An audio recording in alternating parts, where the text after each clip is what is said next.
കഴിഞ്ഞ ദിവസം എൻ്റെ ഒ പിയിൽ 2 കുട്ടികൾ വന്നു. +1 പഠിക്കുന്ന 2 കുട്ടികളാണ് ഹോസ്റ്റലിൽ നിന്ന് പഠിക്കുന്നത്. അവരെ പ്രശ്നം എന്താ വെച്ചാൽ കഴുത്തിൻ്റെ ഭാഗത്ത് ഭയങ്കര കടച്ചിൽ, അതുപോലെ പുറത്തിൻ്റെ ഭാഗത്ത് ഇടയ്ക്ക് കയ്യിലേക്ക് പ്രശ്നം. അവർക്ക് വായിക്കാൻ പറ്റുന്നില്ല, കുറച്ചേരം ഇരുന്ന് വായിക്കാൻ പറ്റുന്നില്ല. അതുപോലെ ക്ലാസ്സിൽ കുറച്ചേരം ഇരിക്കുമ്പോഴേക്ക് കഴുത്തിന് കടച്ചിൽ വരും. അപ്പോൾ പഠിത്തത്തിനൊക്കെ പ്രശ്നം വരുന്നുണ്ട്. അപ്പോൾ ഇതാണ് അവരുടെ കംപ്ലയിൻറ്റ്. ഒരു വർഷത്തോളമായി ഇവർ ഇതുകൊണ്ട് ഈ ഒരു വേദനയായിട്ട് നടക്കുന്നു. അപ്പോൾ ഹോസ്റ്റലിൽ നിന്ന് പഠിക്കുന്ന കുട്ടികളാണ്. അതുകൊണ്ട് തന്നെ ഈ പ്രശ്നം വരുമ്പോൾ പാപ്പാക്കും ഉമ്മാക്കെല്ലാം പ്രശ്നമാണ്. അതായത് എന്തുകൊണ്ടാണ് എൻ്റെ കുട്ടിക്ക് എന്താ പറ്റിയത്. അപ്പോൾ അങ്ങനെ ഇവർ ഒരു വർഷമായിട്ട് പല സ്ഥലത്തും കാണിക്കുകയും അതുപോലെ തന്നെ ടെസ്റ്റുകൾ പലതും, അതായത് എക്സ്റേ, MRI സ്കാൻ എല്ലാം എടുത്തു. അപ്പോൾ അതിൽ ഡിസ്കിനോ കാര്യങ്ങളോ എല്ലിനൊന്നും വലിയ പ്രശ്നങ്ങളൊന്നും കാണുന്നില്ല. പക്ഷേ ഇവരെ വേദന മാറുന്നില്ല. എന്തുകൊണ്ടായിരിക്കും ഇത്തരം ഒരു വേദന ഉണ്ടാക്കുന്നത്? ശരിക്കും ഈ കുട്ടികൾക്ക് ഉള്ള പ്രശ്നം എന്താ വെച്ചാൽ, നമ്മൾ വിശദമായിട്ടുള്ള പരിശോധനയും കാര്യങ്ങളെല്ലാം കഴിഞ്ഞ് നോക്കുമ്പോൾ ഇവരുടെ കഴുത്തിൻ്റെ ഭാഗത്ത് അല്ലെങ്കിൽ പുറത്തുള്ള മസിൽസിൻ്റെ പ്രശ്നമാണ്. ഇത് മയോഫേഷ്യൽ പെയിൻ എന്നുള്ള ഒരു അസുഖത്തിൻ്റെ ഭാഗമായിട്ടാണ് ഇവർക്ക് ഈ പ്രശ്നങ്ങളെല്ലാം വരുന്നത്. അപ്പോൾ എന്തുകൊണ്ടാണ് ഈ ചെറിയ പ്രായത്തിൽ ഒരു 16 വയസ്സ് അല്ലെങ്കിൽ 15 വയസ്സുള്ള കുട്ടികൾക്ക് ഈ കഴുത്തിനും പുറത്തിനൊക്കെ മസിൽസിന് വേദന വരാനുള്ള കാരണം എന്താണ്? അപ്പോൾ അത് നോക്കിക്കഴിഞ്ഞാൽ പലപ്പോഴും നമ്മളെ പൊസിഷനാണ്. എന്താ ഈ മയോഫേഷ്യൽ പെയിൻ എന്ന് പറഞ്ഞാൽ എന്താണ്? ശരിക്കും മസിൽസിൽ നിന്നുണ്ടാകുന്ന വേദനയാണ്. അപ്പോൾ മസിൽസിൽ പൊതുവേ എന്ന് പറഞ്ഞാൽ നോർമൽ നമ്മളെ മസിൽസ് പെയിൻ ഉണ്ടാക്കില്ല. അപ്പോൾ ആ മസിൽസിൻ്റെ ഭാഗത്ത് വല്ല ട്രിഗർ പോയിൻ്റ് വരികയോ അല്ലെങ്കിൽ ആ മസിൽസ് ടൈറ്റായിട്ട് ഒരു ബാൻഡായിട്ട് മാറുകയോ അതിൻ്റെ ഉള്ളിൽ നിന്ന് പെയിൻ പ്രൊഡ്യൂസ് ചെയ്യുന്ന രീതിയിലുള്ള വരുമ്പോഴാണ് മയോഫേഷ്യൽ പെയിൻ അല്ലെങ്കിൽ മസിൽസിൻ്റെതായിട്ടുള്ള പെയിനായിട്ട് മാറുന്നത്. അപ്പോൾ എന്തുകൊണ്ടാണ് ഈ മസിൽ പെയിൻ ഉണ്ടാക്കാൻ തുടങ്ങുന്നത് വെച്ചാൽ അതിൻ്റെ പലപ്പോഴും നമ്മളെ പൊസിഷൻ കാരണം കൊണ്ട് വരാം. പൊസിഷൻ എന്ന് പറഞ്ഞാൽ നമ്മളെ എർഗണോമിക്സ് ശരിയില്ല. ഇപ്പോൾ വായിക്കുന്നതാണെങ്കിലും മൊബൈലിൽ നോക്കുന്നതാണെങ്കിലും ഒരുപാട് നേരം നമ്മൾ കഴുത്ത് കുനിച്ചിട്ടിരുന്ന് വായിക്കുന്ന ആൾക്കാർ പൊസിഷൻ ശ്രദ്ധിക്കാതെ, അതുപോലെ തന്നെ ഈ മൊബൈലിൽ ഒരുപാട് നേരം കഴുത്ത് കുനിച്ചിരുന്ന് അല്ലെങ്കിൽ ഒരു പൊസിഷൻ ശരിയില്ലാണ്ട് ബെഡിലൊക്കെ ഇരുന്ന് കൊണ്ടും കിടന്നുകൊണ്ടും ഒക്കെ മൊബൈൽ ഉപയോഗിക്കുക, അത്തരത്തിലുള്ള കാര്യങ്ങളൊക്കെ ചെയ്യുന്ന സമയത്ത് നമ്മളെ മസിൽസിൻ്റെ പൊസിഷൻ ശരിയില്ലാതെ വർക്ക് ചെയ്യുമ്പോൾ സ്ട്രെയിൻ വരും. അപ്പോൾ അത് നമുക്ക് പിന്നെ കുറച്ച് കഴിയുമ്പോൾ തുടർച്ചയായിട്ട് അതേ സംഭവങ്ങൾ കണ്ടിന്യൂ ചെയ്ത് വരുന്ന സമയത്ത് അവിടെ ചെറിയൊരു മസിൽ ബാൻഡ് രൂപപ്പെടുകയും പിന്നീട് അതിൽ നിന്നും പെയിന് പ്രൊഡ്യൂസ് ചെയ്യാൻ തുടങ്ങുകയും ചെയ്യും. അപ്പോൾ റെഗുലറായിട്ട് എക്സസൈസ് ഒന്നും ഇല്ലാതെ ഇത്തരത്തിലുള്ള ആക്ടിവിറ്റീസ് തുടരുന്ന ആൾക്കാർക്കാണ് ഏറ്റവും കോമൺ ആയിട്ട് ഇത് കാണുന്നത്. അപ്പോൾ അത് കൂടാതെ ഇത് പ്രൈമറി എന്ന് പറയും, അതായത് പ്രധാനമായിട്ട് വേറെ അസുഖങ്ങളൊന്നും ഇല്ലാതെ വരുന്ന മസിൽസിന് പെയിൻ വരുന്ന ഒരു അസുഖം ഇതാണ്. രണ്ടാമത്തെന്ന് വെച്ചാൽ ചിലപ്പോൾ നമ്മുടെ ശരീരത്തിലുള്ള ചില ആവശ്യമുള്ള ഘടകങ്ങളുടെ കുറവ് കൊണ്ട് നമുക്ക് ഈ മസിൽസിന് പ്രശ്നം വരാം. ഉദാഹരണത്തിന് അനീമിയ, അതായത് രക്തക്കുറവുള്ള ആളുകളിൽ ഹീമോഗ്ലോബിൻ്റെ അളവ് കുറവാണെങ്കിൽ അപ്പോൾ മസിൽസിലേക്കൊക്കെയുള്ള രക്തോട്ടം കുറയുകയും അത് പിന്നീട് നമുക്ക് മസിൽ പെയിനും കാര്യങ്ങളും അത് പല ഭാഗങ്ങൾ, അത് ഒരു സ്ഥലത്തായിട്ടില്ല, പല ശരീരത്തിൻ്റെ പല ഭാഗങ്ങളായിട്ട് മസിൽസിന് പെയിൻ വരാം. രണ്ടാമതെന്ന് വെച്ചാൽ നമുക്ക് വൈറ്റമിൻ ഡിയുടെ കുറവുള്ള ആൾക്കാർക്ക് വിറ്റാമിൻ ഡിൻ്റെ കുറവുണ്ടാകുമ്പോൾ അത് മസിൽസിന് പെയിൻ ഉണ്ടാക്കാം. അല്ലെങ്കിൽ വൈറ്റമിൻ B12 ഡെഫിഷ്യൻസി, അപ്പോൾ സാധാരണയായി വെജിറ്റേറിയൻസിൽ കാണുന്നൊരു പ്രശ്നമാണ്. മീനും കാര്യങ്ങളൊക്കെ കഴിക്കുന്ന ആൾക്കാർക്ക് പൊതുവേ കുറവായിരിക്കും. പക്ഷേ വെജിറ്റേറിയൻസിൽ പൊതുവേ കോമൺ ആയിട്ട് കാണുന്ന സംഭവമാണ് വൈറ്റമിൻ B12 ഡെഫിഷ്യൻസി. അതും മസിൽ പെയിനായിട്ട് പ്രസൻറ്റ് ചെയ്യാം. അത് കൂടാതെ നമ്മളെ ചില അസുഖങ്ങൾ, ഇപ്പോൾ ഷുഗർ, പ്രഷർ, തൈറോയ്ഡ് പോലെയുള്ള അസുഖങ്ങൾ, ഹൈപ്പോതൈറോയിഡിസം പോലെയുള്ള അസുഖങ്ങൾ, തൈറോയിഡിൻ്റെ ഹോർമോൺ കുറയുന്ന രീതിയിലുള്ള അസുഖങ്ങളുള്ള ആൾക്കാർക്ക് മസിലിൽ പ്രശ്നം വരാം. ഇതൊക്കെയാണ് മസിലിന് പെയിന് വരാനുള്ള ഈ ചില അസുഖങ്ങളുടെ ഭാഗമായിട്ട് പെയിന് വരാനുള്ള കാരണം. അപ്പോൾ നമ്മൾ ഈ കുട്ടികളെ, ഞാൻ നേരത്തെ പറഞ്ഞ ഈ കുട്ടികൾക്ക് ശരിക്ക് നമ്മൾ പിന്നെ ബ്ലഡ് ടെസ്റ്റും കാര്യങ്ങളൊക്കെ ചെയ്തപ്പോൾ 2 പേരുടെയും വൈറ്റമിൻ ഡി ഭയങ്കര ലോ ആയിരുന്നു. അതായത് 10ൽ താഴെയാണ് വൈറ്റമിൻ ഡിൻ്റെ അളവുണ്ടായിരുന്നത്. അതുകൂടാതെ രക്തക്കുറവും 2 പേർക്കും ഉണ്ടായിരുന്നു. അപ്പോൾ ഇത് രണ്ടും ആയിരിക്കാം അതിൻ്റെ കൂട്ടത്തിൽ ഈ പൊസിഷൻ ശരിയില്ലാതെ പഠനവും കാര്യങ്ങളെല്ലാം കൂടി വന്ന സമയത്ത് ഇവരുടെ മസിൽസിൽ അത് ട്രിഗർ പോയിൻ്റായി രൂപപ്പെടുകയും അത് പെയിനായിട്ട് മാറുകയും ചെയ്യുകയാണ്. അപ്പോൾ ഇത് നമുക്ക് എങ്ങനെയാണത് മാനേജ് ചെയ്യാൻ പറ്റുക? ഇത്തരത്തിലുള്ള ഇത് വളരെ കോമൺ ആയിട്ടുള്ള സംഭവമാണ്. ഇത് ഈ ഒരു 2 കുട്ടികളുടെ അവസ്ഥ മാത്രമല്ല, നമ്മൾ നോക്കിക്കഴിഞ്ഞാൽ നമ്മുടെ സമൂഹത്തിൽ തന്നെ അല്ലെങ്കിൽ നമ്മുടെ നാട്ടിൽ തന്നെ നോക്കിക്കഴിഞ്ഞാൽ ഒരുപാട് കുട്ടികൾ, സ്കൂളിൽ പഠിക്കുന്ന കുട്ടികൾ അല്ലെങ്കിൽ കോളേജിൽ പഠിക്കുന്ന കുട്ടികൾക്ക് അല്ലെങ്കിൽ എൻട്രൻസിന് പഠിക്കുന്ന കുട്ടികൾക്കെല്ലാം ഈ ഒരു പ്രശ്നം സ്വാഭാവികമായിട്ടും സ്ഥിരമായിട്ട് വരുന്ന സംഭവമാണ്. കഴുത്ത് വേദന, നടുവേദന അല്ലെങ്കിൽ പുറം വേദന, ഈ ഭാഗത്ത് വേദന വരികയും അത് അവരെ പഠനത്തെ ബാധിക്കുന്ന രീതിയിലേക്ക് വരികയാണ്. അപ്പോൾ ഇത് എന്തുകൊണ്ടാണ്, എങ്ങനെയാണ് നമുക്കിത് ശരിയാക്കാൻ പറ്റുക? പലപ്പോഴും എന്ന് പറഞ്ഞാൽ ഇത് പലതും പ്രിവെൻറ്റബിൾ ആണ്. അതായത് വരുന്നത് നമുക്ക് പ്രിവെൻറ്റ് ചെയ്യാൻ പറ്റുന്ന സംഭവങ്ങളാണ്. പലപ്പോഴും ഈ ഹോസ്റ്റലിൽ നിന്നൊക്കെ പഠിക്കുന്ന സമയത്ത് നമുക്ക് ഈ വെയിൽ കൊള്ളുന്നതോ അല്ലെങ്കിൽ ഭക്ഷണത്തിൽ കൃത്യമായിട്ടുള്ള ആവശ്യമുള്ള ഘടകങ്ങൾ കിട്ടാതിരിക്കുന്നത് ഒരു കോമൺ ആയിട്ടുള്ള പ്രശ്നമാണ്. അപ്പോൾ അത് നമ്മൾ സോൾവ് ചെയ്യണം. അതായത് ന്യൂട്രീഷൻ, നമ്മൾ കുട്ടികളുടെ ന്യൂട്രീഷൻ നമ്മൾ എപ്പോഴും ശ്രദ്ധിക്കേണ്ട ഘടകമാണ്.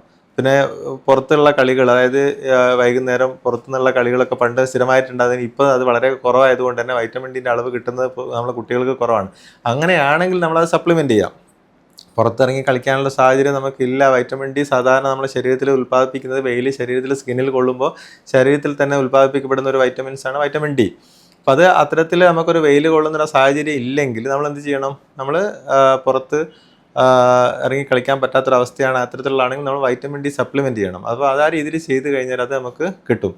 അപ്പോൾ പലപ്പോഴും ഈ ന്യൂട്രീഷനിൽ ശ്രദ്ധിച്ചു കഴിഞ്ഞാൽ ഇത്തരത്തിലുള്ള ഡെഫിഷ്യൻസി വരുന്നത് നമുക്ക് അയൺ അടങ്ങിയ സാധനങ്ങളാണ്. ഇപ്പോൾ പൊതുവേ അനീമിയയ്ക്ക് ഏറ്റവും കോമൺ ആയിട്ടുള്ള കാരണം അയൺ ഡെഫിഷ്യൻസിയാണ്, അതായത് രക്തക്കുറവ് ഉണ്ടാകാനുള്ള പ്രധാന കാരണം. അപ്പോൾ ഇരുമ്പിൻ്റെ അംശം അടങ്ങിയ ഭക്ഷണ പദാർത്ഥങ്ങൾ കൂടുതലായിട്ട് നമ്മൾ ഉൾപ്പെടുത്തി കഴിഞ്ഞാൽ നമുക്ക് അയൺ ഡെഫിഷ്യൻസി വരുന്നത് തടയാനും അതുപോലെ അനീമിയ ഒരു പരിധിവരെ റെഡിയാക്കാനും പറ്റും. അപ്പോൾ ഇത്തരത്തിലുള്ള കാര്യങ്ങളെല്ലാം നമുക്കിത് പ്രിവെൻറ്റ് ചെയ്യാനുള്ള കാര്യങ്ങളിൽ പെട്ടതാണ്. അപ്പോൾ അത് കൂടാതെ ഇതൊക്കെ ചെയ്ത് കഴിഞ്ഞാൽ, ഇപ്പോൾ ഓൾറെഡി വന്നു കഴിഞ്ഞ് കഴിഞ്ഞാൽ മയോഫേഷ്യൽ പെയിൻ അല്ലെങ്കിൽ മസിൽസിൽ ട്രിഗർ പോയിൻറ്റ്സ് വന്നു കഴിഞ്ഞാൽ നമ്മൾ ഇതെല്ലാം കറക്റ്റ് ചെയ്താൽ നമ്മളെ വേദന മാറിക്കൊള്ളുന്നില്ല. കാരണം വൈറ്റമിൻ ഡി കുറവുണ്ടായിരുന്നു, അത് ചെക്ക് ചെയ്തു, അതെല്ലാം കറക്റ്റ് ചെയ്തു, അതിനുശേഷം ഇവരുടെ വേദന നിലനിൽക്കും. കാരണം എന്ന് വെച്ചാൽ ആ പോയിൻറ്റ്സ് അവിടെ ഓൾറെഡി വന്നു കഴിഞ്ഞു. അപ്പോൾ അങ്ങനെ വന്നു കഴിഞ്ഞാൽ നമ്മൾ ആ മയോഫേഷ്യൽ പെയിൻ നമ്മൾ ട്രീറ്റ് ചെയ്യണം. അപ്പോൾ എങ്ങനെയാണ് നമുക്ക് ഈ മയോഫേഷ്യൽ പെയിൻ ട്രീറ്റ് ചെയ്യാൻ പറ്റുക? പ്രധാനമായിട്ട് നമുക്ക് ചെയ്യാനുള്ളത് ആ മസിൽസ്, ആ ട്രിഗർ പോയിൻറ്റ്സ് കണ്ടുപിടിച്ച് അത് റിലീസ് ചെയ്യുക എന്നുള്ളതാണ്. അത് പല രീതിയിൽ റിലീസ് ചെയ്യാൻ പറ്റും. ഒന്ന്, ഫിസിയോതെറാപ്പിസ്റ്റുകൾ നമ്മളെ കൈകൊണ്ട് മയോഫേഷ്യൽ റിലീസ് ചെയ്തിട്ട് ആ മസിൽസിലെ ട്രിഗർ പോയിൻറ്റ്സ് എല്ലാം റിലീസ് ചെയ്യും. അതിനുശേഷം സ്ട്രെച്ചിങ് എക്സസൈസ് അവർ അഡ്വൈസ് ചെയ്യും. രണ്ടാമത്തത് നീഡിലുണ്ട്. നമ്മൾ ഡ്രൈ നീഡിലിംഗ് പറഞ്ഞാൽ നീഡിൽ ആ ഓരോ ട്രിഗർ പോയിൻറ്റ്സ് നമ്മൾ അൾട്രാസൗണ്ട് ഗൈഡായിട്ടോ അല്ലാതെയോ ആ ട്രിഗർ പോയിൻറ്റ്സ് കണ്ടുപിടിച്ച് അവിടെ നീഡിൽ ചെയ്ത് ഡ്രൈ നീഡിലിംഗ് ചെയ്ത് കഴിഞ്ഞാൽ ആ മസിൽസിൻ്റെ ആ ഉള്ളിലുള്ള പോയിൻറ്റുകളും ട്രിഗർ പോയിൻറ്റ്സ് നമുക്ക് റിലീസ് ചെയ്ത് അതിനുശേഷം അവരുടെ റീഹാബിലിറ്റേഷൻ സ്റ്റാർട്ട് ചെയ്യാൻ പറ്റും. മൂന്നാമത്തെ ട്രിഗർ പോയിൻറ്റ് ഇഞ്ചക്ഷൻസ് ആണ്. അതായത് ആ പോയിൻറ്റുകളെല്ലാം ട്രിഗർ പോയിൻറ്റ്സ് എല്ലാം കണ്ടുപിടിച്ച് നമ്മൾ തരിപ്പിക്കുന്ന മരുന്ന്, ജസ്റ്റ് നീഡിൽ ചെയ്ത് തരിപ്പിക്കുന്ന മരുന്ന് കൊടുത്തു കഴിഞ്ഞാൽ ആ എല്ലാ ട്രിഗർ പോയിൻറ്റ് റിലീസായി അവരെ മസിൽസ് ഒരു സാധാരണ ഗതിയിലേക്ക് നമുക്ക് കൊണ്ടുവരാൻ പറ്റും. ഇതെല്ലാം ചെയ്ത് ഏത് രീതിയിൽ എടുത്തു കഴിഞ്ഞാൽ, ഇപ്പോൾ മയോഫേഷ്യൽ റിലീസ് ചെയ്താലും ഡ്രൈ നീഡ്ലിംഗ് ചെയ്താലും ട്രിഗർ പോയിൻറ്റ് ഇഞ്ചക്ഷൻ ചെയ്താലും എല്ലാം അതിനുശേഷം സ്ട്രെച്ചിങ് എക്സസൈസ് ചെയ്യുക എന്നുള്ളത് പ്രധാനമാണ്. ഓൾറെഡി ടൈറ്റായി കിടക്കുന്ന ബാൻഡായി മാറിക്കഴിഞ്ഞാൽ ആ മസിൽസ് എല്ലാം നമുക്ക് റിലീസ് ചെയ്ത് പഴയ രീതിയിലേക്ക് കൊണ്ടുവരാൻ വേണ്ടിയിട്ട് സ്ട്രെച്ചിങ് എക്സസൈസ് സ്റ്റാർട്ട് ചെയ്യണം. ആ സ്ട്രെച്ചിങ് എക്സസൈസ് നമ്മൾ പിന്നെ റെഗുലറായിട്ട് കണ്ടിന്യൂ ചെയ്യണം. അതായത് നമ്മൾ ഇത് പിന്നെയും ഈ വായനയും നമ്മളെ പൊസിഷനില്ലായ്മ ഈ പ്രശ്നങ്ങളും മൊബൈൽ കാണലൊക്കെ നമ്മൾ പിന്നെയും കണ്ടിന്യൂ ചെയ്യുന്ന കാര്യങ്ങളാണ്. അത് നമ്മൾ നിർത്താൻ പോകുന്നതല്ല.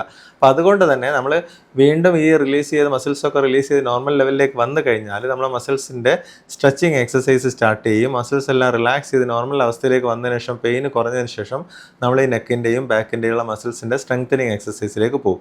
അപ്പോൾ ഇങ്ങനെയാണ് ഈ മയോഫേഷ്യൽ പെയിൻ വന്നു കഴിഞ്ഞാൽ. അപ്പോൾ അത് ആദ്യം എന്താണെന്ന് വെച്ചാൽ ഇത് മയോഫേഷ്യൽ പെയിൻ ആണെന്ന് നമ്മൾ ഡയഗ്നോസ് ചെയ്യണം. അതിനുള്ളിൽ വേറെ അസുഖങ്ങളൊന്നുമില്ല, എക്സ്റേ അല്ലെങ്കിൽ സ്കാനിങ് ആവശ്യമാണെങ്കിൽ സ്കാനിങ് ചെയ്ത് കഴിഞ്ഞതിന് ശേഷം അതിൽ ഇഷ്യൂസ് ഒന്നുമില്ല, ഡിസ്ക് സംബന്ധമായ പ്രശ്നങ്ങളോ കാര്യങ്ങളോ ഒന്നും ഇല്ല എന്ന് മനസ്സിലാക്കി കഴിഞ്ഞാൽ അത് മസിൽസിൻ്റെ മാത്രം പ്രശ്നമായിട്ട് നമുക്ക് ഡയഗ്നോസ് ചെയ്യാം. അപ്പോൾ ഈ മസിൽസിൻ്റെ മാത്രം പ്രശ്നമാണെങ്കിൽ പിന്നീട് അതിന് അണ്ടർലൈങ് ആയിട്ടുള്ള അസുഖങ്ങൾ, തൈറോയിഡിൻ്റെ പ്രശ്നങ്ങൾ, ഷുഗർ അല്ലെങ്കിൽ ഈ പറഞ്ഞ വൈറ്റമിൻ ഡെഫിഷ്യൻസിയോ കാര്യങ്ങളോ ഒന്നും ഇല്ല എന്നുള്ളത് ഉറപ്പുവരുത്തുക. അപ്പോൾ അതുണ്ടെങ്കിൽ അത് നമ്മൾ കറക്റ്റ് ചെയ്യണം. അത് വരാനുള്ള കാരണങ്ങളാണ്, അത് കറക്റ്റ് ചെയ്യണം.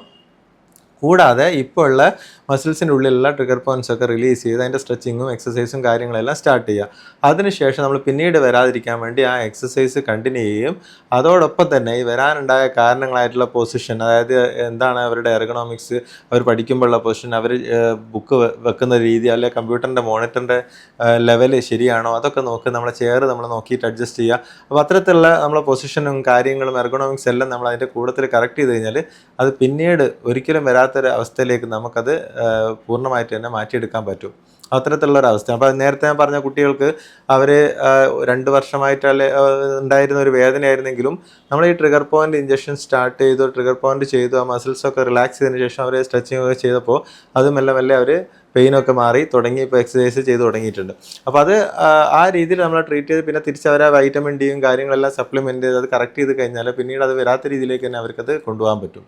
അപ്പോൾ ഇത്തരത്തിൽ വളരെ കോമൺ ആയിട്ടുള്ള നമ്മളെവിടെയും കാണുന്ന ഈ കഴുത്തിനും പുറത്തും അതുപോലെ കയ്യിലേക്കും കാലിലേക്കും കടച്ചിലൊക്കെ ഉണ്ടാക്കുന്ന രീതിയിൽ മസിൽസിൻ്റെ ഭാഗത്ത് പെയിൻ വരുന്ന ഈ മയോഫേഷ്യൽ പെയിൻ നമ്മൾ അങ്ങനെ ഒരു എൻറ്റിറ്റി ഉണ്ട് എന്നുള്ള മനസ്സിലാക്കുക ആദ്യം. അപ്പോൾ ടെസ്റ്റുകളിൽ കാണുന്നില്ല. പ്രത്യേകിച്ച് ഏറ്റവും വലിയ പ്രശ്നം ഈ മയോഫേഷ്യൽ പെയിൻ്റെ പ്രശ്നം എന്താ വെച്ചാൽ നമുക്ക് സാധാരണ രീതിയിലുള്ള എക്സ്റേയിലും MRIയിലും ഒന്നും ഇത് കണ്ടുപിടിക്കാൻ പറ്റില്ല. അപ്പോൾ ടെസ്റ്റുകൾ കാണുന്നില്ല എന്ന് വിചാരിച്ച് കുട്ടികൾക്ക് അത് ഇങ്ങനെ ഒരു അസുഖം ഉണ്ട് എന്നുള്ളത് നമ്മൾ മനസ്സിലാക്കുക. അപ്പോൾ അതാണെങ്കിൽ അതിന് കൃത്യമായിട്ട് നല്ലൊരു ഫിസിയോതെറാപ്പി അല്ലെങ്കിൽ നല്ലൊരു ട്രീറ്റ്മെൻറ്റോ ചെയ്ത് മാറ്റിയെടുത്തതിന് ശേഷം എക്സസൈസും കാര്യങ്ങളൊക്കെ സ്റ്റാർട്ട് ചെയ്യുക. അത്തരത്തിലുള്ള രീതിയിലേക്ക് മാറാൻ പറ്റുന്നതാണ്. അപ്പോൾ ഇത്തരത്തിൽ വേദന ഉണ്ടാക്കുന്ന മറ്റുള്ള അസുഖങ്ങളെക്കുറിച്ചുള്ള വിശേഷമായി വീണ്ടും വരാം. നന്ദി.